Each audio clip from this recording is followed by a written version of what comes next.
convention center. The company that he worked for, I paid him all in cash at the end of his job. He had a wad of cash, a few $1,000, puts the entire thing in his pocket, goes to spend his last night in the French Quarter on Bourbon Street with all this money on him. I'm not recommend doing that. Starts talking to some of the locals. Somebody tells him about the dungeon. Says, hey, have you ever been to the dungeon? It's a strange bar, you should check it out. He goes to the dungeon. And I don't know how much he had to drink that night, but starts to get a little bit too friendly. Some people that he has just met there. The group of 4 people that he was partying with, and 2 people out of the group, they were a couple, and this couple was part of a vampire group or cult in New Orleans. We do have a lot of people that they'll move here, they'll live that life.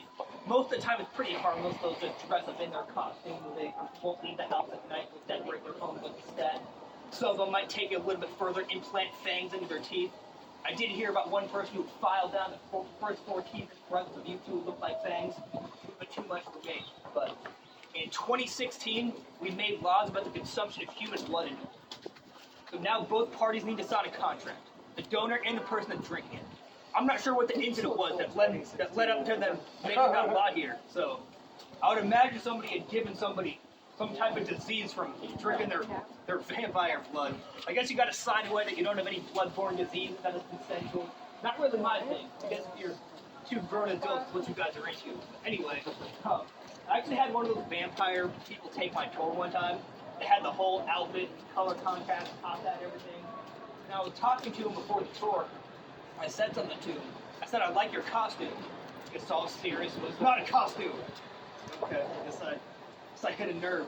I don't know. I don't know what word I should have used, but I was looking because I was checking him in for the tour, and it has their names their name next to it, and he put his name down as like Vampiro or something.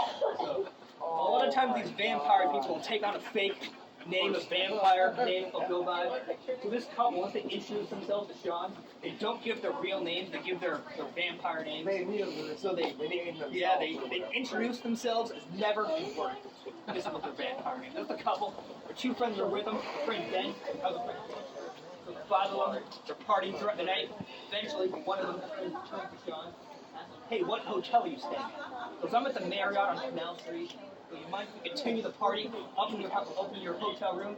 Go, sure, let's go. Could possibly go wrong. First way down this way, stop in Jackson Square. His girlfriend Never, she's talking to some of the local homeless. She's saying he's got his own money on him, planning to rob him. Does anybody want in? Couldn't find anybody. First go back down this way. Stop at a liquor store, buy about $10 champagne. Goes up to Sean's hotel room. A little while later, their friend Dana, the party with him, tagged along the whole time. She later said that she just gets a real weird, uncomfortable feeling. Something doesn't feel right. I don't like this. I feel like I should leave. This doesn't feel right. Watch out, smoke a cigarette. She tries to convince her. She really don't want to mess with what I'm doing. She really stay for this. She's like, no, I don't care what it is. I'm tired. I'm just going to go home. So she leaves. A little while later, Sean's sitting in the hot tub.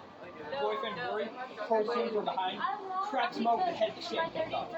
Both him and his girlfriend Never take turns repeating like vibratos, drowning in the hot tub. Oh yeah, no, she's porn. Some of these people are still alive today. And they find the crime scene the next day. Broken bottles all over the hotel room. Sean's bloody corpse sitting in the hot tub. Bunch of ripped up Bible pages. Plaster all over the wall of the bathroom. Ripped up Bible spot on the floor. A lot of people on the same floor of the hotel that night have reported hearing all kinds of loud bangs and noises and chanting going on in the room. One person's quote is hearing the words, I'm the Lord and you are my servant. So who knows what they were doing to him up there, but their friend Ben that was with him, I don't think he participated in this murder. I don't think he knew they were planning to kill this guy. That same night, he lets the couple spend the night at his apartment. So he wakes up the next morning, never word of their shop. Nobody could find them for the next 3 months. We later found them hiding out in Fort Lauderdale, Florida. Reason they got caught, the boyfriend couldn't stop bragging about how they murdered tourists in the French Quarter. Couldn't keep his mouth shut about it. Bring him back to jail in Louisiana. And their trial for the murder of Sean Johnson was the last trial right before Hurricane Katrina. It was the Friday before people just wanted to get it over with and go home. And the guy worried, real name Michael Lane, he gets 45 years for manslaughter. Girlfriend, Never, real name Carla Fry, she gets off a lot easier. She gets 5 years for negligent homicide. So, I don't know why they were so lenient with her. The couple had both turned on each other while they were questioning. They said the other one made me do it. Their friend Ben that was with me, he does 4 years for accessory to murder. He describes both of them as both participating in killing this guy. But she has served her term many years ago. She has been seen in New Orleans a few times since then. She does